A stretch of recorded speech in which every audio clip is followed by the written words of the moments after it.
오늘 우리에게 주시는 하나님 말씀은 창세기 40장 1절부터 23절까지 말씀입니다. 창세기 40장 1절부터 23절까지 말씀을 저와 여러분들이 한 절씩 교독하고 마지막 절은 다 같이 읽겠습니다. 그 후에 애굽 왕의 술 맡은 자와 떡 굽는 자가 그들의 주인 애굽 왕에게 범죄한지라. 바로가 그 두 관원장 곧 술 맡은 관원장과 떡 굽는 관원장에게 노하여 그들을 친히 대장의 집 안에 있는 옥에 가두니 곧 요셉이 갇힌 곳이라. 친위 대장이 요셉에게 그들을 수중들게 하매 요셉이 그들을 섬겼더라. 그들이 갇힌 지 여러 날이라. 옥에 갇힌 애굽 왕의 술 맡은 자와 떡 굽는 자 두 사람이 하룻밤에 꿈을 꾸니 각기 그 내용이 다르더라. 아침에 요셉이 들어가 보니 그들에게 근심의 빛이 있는지라. 요셉이 그 주인의 집에 자기와 함께 갇힌 바로의 신하들에게 묻되 어찌하여 오늘 당신들의 얼굴에 근심의 빛이 있나이까? 그들이 그에게 이르되 우리가 꿈을 꾸었으나 이를 해석할 자가 없도다. 요셉이 그들에게 이르되 해석은 하나님께 있지 아니하니까 청하건대 내게 이르소서. 술 맡은 관원장이 그의 꿈을 요셉에게 말하여 이르되 내가 꿈에 보니 내 앞에 포도나무가 있는데 그 나무에 세 가지가 있고 싹이 나서 꽃이 피고 포도송이가 익었고 내 손에 바로의 잔이 있기로 내가 포도를 따서 그 즙을 바로의 잔에 짜서 그 잔을 바로의 손에 들였노라. 요셉이 그에게 이르되 그 해석이 이러하니 세 가지는 사흘이라. 지금부터 사흘 안에 바로가 당신의 머리를 들고 당신의 전직을 회복시키리니 당신이 그 전에 술 맡은 자가 되었을 때에 하던 것 같이 바로의 잔을 그의 손에 드리게 되리이다. 당신이 잘 되시거든 나를 생각하고 내게 은혜를 베풀어서 내 사정을 바로에게 아뢰어 이 집에서 나를 건져 주소서. 나는 히브리 땅에서 끌려온 자요 여기서도 옥에 갇힐 일은 행하지 아니하였나이다. 떡 굽는 관원장이 그 해석이 좋은 것을 보고 요셉에게 이르되 나도 꿈에 보니 흰 떡 세 광주리가 내 머리에 있고 맨 윗광주리에 바로를 위하여 만든 각종 구운 음식이 있는데 그 새들이 내 머리의 광주리에서 그것을 먹더라.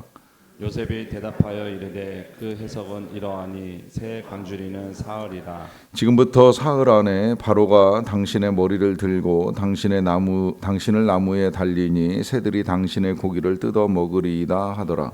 제 3일은 바로의 생일이라. 바로가 그의 모든 신하를 위하여 잔치를 베풀 때에 술 맡은 관원장과 떡 굽는 관원장에게 그의 신하들 중에 머리를 들게 하니라.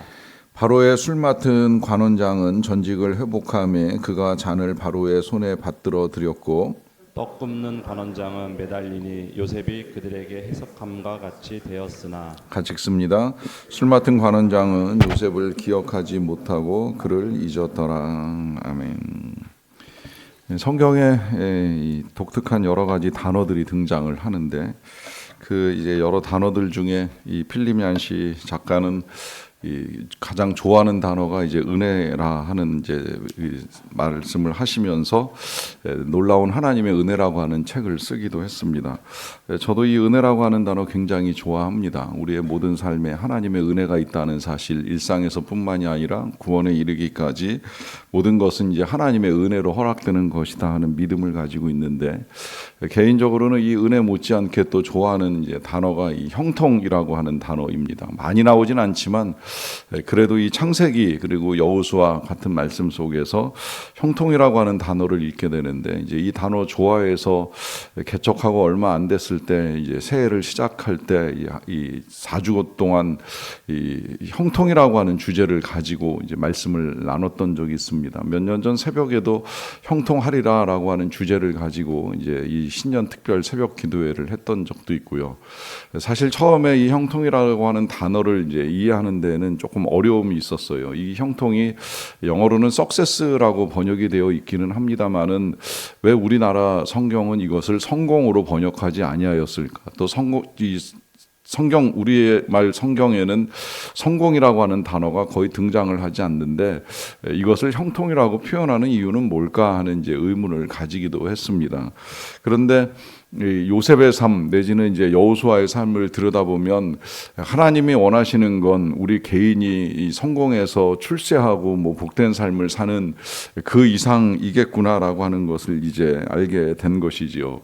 특히나 이 성공만을 놓고 그 기준으로 이 사람들의 삶을 보게 되면 특히 요셉 같은 경우에는 과연 성공한 삶인가 하는 의문이 들 때에 성경은 그의 삶을 일컬어서 형통하였더라라고 하는 표현을 사용하잖아요. 그 시작이 이제 형들에 의해서 종으로 애굽에 팔려와서 남의 집에 이제 종노릇을 하는 삶을 살아갈 때 이 하나님께서 그와 함께 하심으로 요셉이 형통하였다라고 하는 표현을 씁니다. 뭐가 형통이었을까요? 남의 집에 종으로 끌려온 인생, 기공자처럼 아빠의 사랑을 독차지하면서 형들이 입지 못하는 좋은 옷을 입고 좋은 음식을 먹으면서 그 품에 행복하게 지내던 이 아들이 어느 날 갑자기 신분이 추락해서 누군가의 종노릇을 하는 삶을 가지고 형통하다 하는 말을 하는 것이 의아하지 않습니까? 그런데 그 표현이 거기서만 그치는 것이 아니라 그가 억울하게 이제 감옥에 들어가서 죄수의 삶을 사는 동안에도 동일한 이제 표현이 사용이 되고 있습니다. 종으로 살아가고 죄수로 살아가는 것이 왜 형통인가? 이제 하는 의문을 가질 때에 이제 서서히 우리가 알게 되는 이 요셉의 삶에는 그 신분이나 혹은 상태, 환경하고 상관없이 이제 중요한 몇 가지 일들이 진행이 되죠. 그 첫 번째로는 하나님의 계획 속에 움직이고 있다는 거예요. 물론 이 형들에 의해서 팔리거나 감옥에 들어가는 것 자체가 이 하나님의 계획은 아니에요. 그 일에는 주변 사람들의 악함이 있습니다. 형들의 악함이 있고 보디발 장군 그 아내의 악함이 있는 것이지요. 근데 그럼에도 불구하고 하나님은 그의 삶을 그 나락 속에 버려두지 않고 이제 하나님이 세우시고자 하는 계획 속에서 이 모든 일들을 활용하고 있으시다라고 하는 점에 있어서의 형통이라고 하는 것이고요. 그 하나님의 계획을 이제 다르게 표현하자고 하면 하나님의 꿈이라고 할 수가 있겠는데 그 꿈의 성취의 과정 중에 이 요셉의 삶이 있다는 거예요. 사실 요셉이 처음에 꿨던 꿈 자신이 꾼 꿈이 아니잖아요. 구고자에서 꾼 것이 아니잖아요. 하나님이 보여주셨고 하나님이 미리 알려주신 것인데 이제 그 꿈이 이루어져 가는 과정 중에 불가피하게도 종노릇하고 또 죄수로 갇히는 일이 있을 수 있게 된다는 것입니다. 그러하기 때문에 이 형통 이제 우리가 생각하는 거하고 다른데 이 다른 것을 또 강조하는 또 하나의 이유가 있습니다. 그것은 성공한 사람은 모르겠어요. 성공한 사람은 뭐 정말 모든 어려움들을 극복하고 그 위치까지 왔다 이렇게 말할 수 있을지는 모르겠지만 오늘 형통하다라고 하는 표현을 듣는 요셉의 삶에는 어려움이 있잖아요. 조금 전에도 말씀드린 것처럼 뭐 종노릇하는 어려움도 있고 죄수로 살아가는 어려움도 있습니다. 그런데 그 어려움 때문에 이제 감옥에 가기도 하고 이 여러 가지 어려움, 괴로움을 겪어 나가고 있습니다만은 그 어려움조차도 그가 이제 이 애굽의 총리로 형제들과 또 많은 사람들을 구원하기 위한 이 발판과 디딤돌로 그 어려움들이 사용되고 있다는 것입니다. 그 과정 중에 이제 오늘 우리가 읽었던 본문에서는 이제 자신이 꿈꾸는 것이 아니라 남의 꿈의 이야기를 알게 되고 그 꿈을 해석하는 이제 내용이 담겨 있습니다. 이제 여기서부터 우리가 이 형통이라고 하는 단어에 또 다른 이제 개념 하나를 더 추가할 수가 있게 되는데요. 그것은 이 형통은 자신만의 승리나 자신만의 성공이 아니라 이제 누군가의 유익을 위한 삶을 살게 된다는 것입니다. 그래서 그가 처음에 종노릇할 때는 이제 보디발 장군의 집에서 그 집안의 유익을 위해서 섬기다가 그 가정의 총무로 이제 사역을 하게 되는 일을 이루게 되는 것이고요. 또 감옥에 와서는 이제 이 간수의 일을 도와가면서 이 감옥의 총무로서의 일을 하게 되는데 그래서 자신의 실력과 능력만을 키워나가는 삶이 아니라 간수의 어려움도 도와주는 일을 하게 되고요. 이제 여기서 이제 조금 더 나가서 오늘은 이제 이 죄수들로 끌려 들어온 사람들의 꿈을 풀이해 주면서 그들이 답답해하고 궁금해하던 문제를 해결해 주는 이제 역할을 감당을 하게 되는데 여기서 이제 이 요셉을 만나는 두 사람은 이 애굽 왕 바로의 술 맡은 관원장과 떡 굽는 관원장입니다.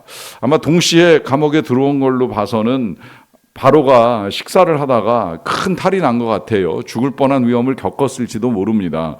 음식을 먹다가 이제 탈이 나게 되니까 이 음식 두 종류의 책임을 지고 있는 두 사람을 일단 감옥에 구치해 놓고 누구에게 원인이 있는가를 밝혀질 때까지 이제 시간이 좀 필요했던 것 같아요. 그러는 중에 이제 두 사람이 이제 비슷한 꿈을 꾸게 되는데, 그러다 보니까 해석도 이제 비슷하게 진행이 됩니다. 그들이 이후에 사흘이 지나고 나면 어떤 일을 겪게 될 것인가라고 하는 것에 대해서 밝히는 것이죠. 그 가운데 이제 혐의가 없는 것으로 밝혀지는 술 맡은 관원장은 이제 3일 후에 다시 전직을 회복하게 될 것이다라고 하는 해석을 해주게 되고요. 반대로 이제 떡 굽는 관원장은 이 사흘 후에 결국은 그의 목이 나무에 달려서 새들이 쪼아먹는 이제 비참한 처형을 겪게 될 것이다라고 하는 이제 풀이를 해주었어요. 요 과정 중에도 잘 생각을 해보면 사실 이들의 삶에 이 요셉의 해석 자체가 크게 중요한 문제는 아니에요. 왜냐하면 요셉이 꿈을 해석을 해주던 안 해주던 이미 밖에서는 수사가 진행이 되고 그 수사의 결과가 나타나게 되면 한 사람은 전직을 회복하고 한 사람은 처형을 당하는 건 이미 이제 예견된 사실 아닙니까? 그런데 감옥 속에서 지금 이 요셉이 그들의 꿈 이야기를 듣고 그 꿈들을 해석해 주는 일을 하게 되는 일이 진행된 이유는 무엇일까요? 그것은 이 요셉이 꿈을 해석할 수 있는 능력 있는 사람이라는 사실을 술 맡은 관원장이 기억하는 거예요. 그런데 또 나중에 보면 그 사실도 이 술 맡은 관원장이 기억을 하지 못합니다. 오늘 본문 보시게 되면 마지막 절이 바로 그 내용을 담고 있잖아요. 이 술 맡은 관원장이 요셉을 기억하지 못하고 그를 잊었더라라고 하는 말로 이제 오늘 본문이 끝이 나는데, 이 부분에 있어서 요셉은 이 관원장에게 부탁을 했던 일이 있어요. 혹시라도 나가시게 되면 저를 좀 도와주세요. 그 도와주실 것은 내가 지금 여기 들어올 만한 일을 한 사람이 아닙니다. 저는 억울하게 옥에 갇힌 일을 했을 뿐이지 옥에 갇힐 만한 일을 했던 사람은 아닙니다라고 하면서 어찌되었건 왕 앞에 가시게 되면 왕의 그 권세와 능력을 이용해서 자신이 나갈 수 있는 길을 열어달라라고 하는 도움을 요청했습니다. 그런데 관원장은 잊어버리지요. 자, 그렇게 보면 이 요셉의 삶 또 이게 정말 형통한가라고 하는 의문이 드는데요. 놀랍게도 이 술 맡은 관원장이 잊어버리는 그 일조차도 하나님의 계획 속에 있는 것은 아닌가 하는 믿음을 가질 만한 사건이 되는 거예요. 왜냐하면 요셉이 지금 당장 나가게 되면 나가서 어떤 자유를 얻게 될지 어떤 종노릇을 하게 될지 그는 또다시 이 애굽 땅에서 그다지 중요하지 않은 인물로 살아갈 가능성이 큽니다. 그런데 놀랍게도 이 관원장이 나가고 나서 2년이라고 하는 세월이 흐르고 난 다음에 그때 이제 이 바로가 꿈을 꾸지요. 그리고 그 꿈을 풀어줄 사람을 찾는 과정 중에 그제서야 이제 이 관원장이 요셉을 기억하고 이런 친구가 2년 전에 감옥에서 날 만났고 그가 내 꿈을 풀어주었으니 이제 그를 불러서 해몽을 해보시면 어떻겠느냐라고 하는 제안을 해요. 이 제안이 있기까지 실은 벌어지는 모든 일들 속에서 하나님의 계획이 순차적으로 하나하나 진행돼 가고 있는 거예요.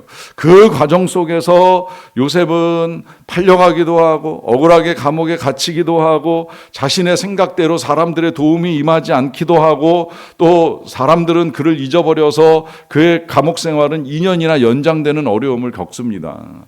하지만 그렇다고 해서 하나님의 꿈이 좌절되거나 하나님의 계획이 무산된 것은 아니라는 거예요. 여기서 오늘 우리는 다시 한번 분명하게 확인하는 사실이 있습니다.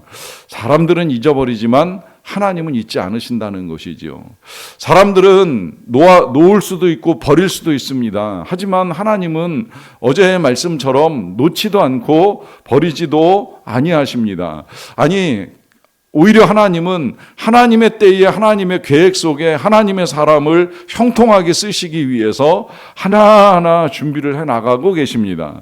다만 그 준비의 기간이 우리 요셉이 겪어나가는 것처럼 우리에게도 어려움일 수 있어요. 생각지 않게 팔려나갈 수도 있고 감옥에 갇힐 수도 있고 그 시간이 길어질 수도 있어요. 그러다 보니까 우리가 답답하고 탄원하고 신음하면서 안타까워할 때가 있습니다. 하지만 그런 상황들 속에서도 신뢰하고 나아가야 합니다. 하나님께서 우리의 인생도 형통하게 만들어 가신다는 사실을, 우리의 인생뿐만이 아니라 우리가 기도하는 대상들의 삶도 형통하게 이루어 가신다는 것입니다. 그러하기에 이제 우리가 해야 될 기도는 나와 내가 기도하는 대상들의 삶이 형통하기를 위하여 축복하고 기도하는 일입니다. 나만의 성공이나 그들만의 성공이 아니라 나의 삶을 통하여서 또 그들의 삶을 통하여서 누군가에게 유익이 되고 복이 되고 기쁨이 되고 하나님의 은혜가 차고 넘치는 삶이 되기를 위하여 기도하는 가운데에 우리의 모든 것들을 형통하게 이루어 가시는 하나님의 역사를 경험하는 저와 여러분들이 다 되시기를 간절히 축원합니다. 기도하겠습니다. 사랑과 은혜가 풍성하신 아버지 하나님 감사합니다. 우리의 삶에 선한 계획을 가지고 우리를 창조하시고 또 우리를 인도하시는 하나님의 사랑에 진심으로 감사를 드리옵나이다. 그 형통한 삶이 이루어져가는 과정 중에 때때로 세상의 악함과 우리의 뜻과는 다르게 여러 가지 일들이 벌어지고 당하고 겪는 일들을 경험하게 되지만 그런 모든 상황 속에서 우리를 향한 하나님의 계획이 이루어짐을 알게 하여 주셔서 진심으로 감사드리옵나이다. 그 선한 계획들이 이루어져 가는 과정 중에라도 우리가 정말 형통한 자의 삶을 살아가는 자들이 되게 하여 주시옵소서. 누군가의 유익이 되기를 원합니다. 누군가의 기쁨이 되고 도움이 되기를 원합니다. 우리가 섬기는 일이 크든지 작든지 우리의 섬김과 나눔과 베품을 통하여 누군가 도움이 되게 하시고 누군가 유익을 얻는 아름다운 역사들을 이루어가게 하여 주시옵소서. 그러는 과정 중에 우리를 통하여 하나님의 선한 계획들이 이루어지고 그 선하신 뜻에 따라서 많은 사람들이 하나님께 영광을 올려드리고 하나님의 기쁨을 나눌 수 있는 자들이 되기를 간절히 원합니다. 하나님, 오늘도 그러한 소망을 가지고 주 앞에서 하루를 시작하는 모든 주의 백성들에게 은혜를 내려주시고 함께하여 주시옵소서. 그리하여서 어떤 상황 속에서도 성실하게 근면하게 그리고 거룩하게 신실하게 행해 나가는 일들을 통하여서 많은 사람들이 하나님의 살아계심을 볼 수 있는 아름다운 역사를 이루어 갈 수 있도록 도와주시옵소서. 그렇게 감당할 만한 체력도 주시고 건강도 주시고 지혜와 능력을 더하여 주시기를 간절히 원합니다.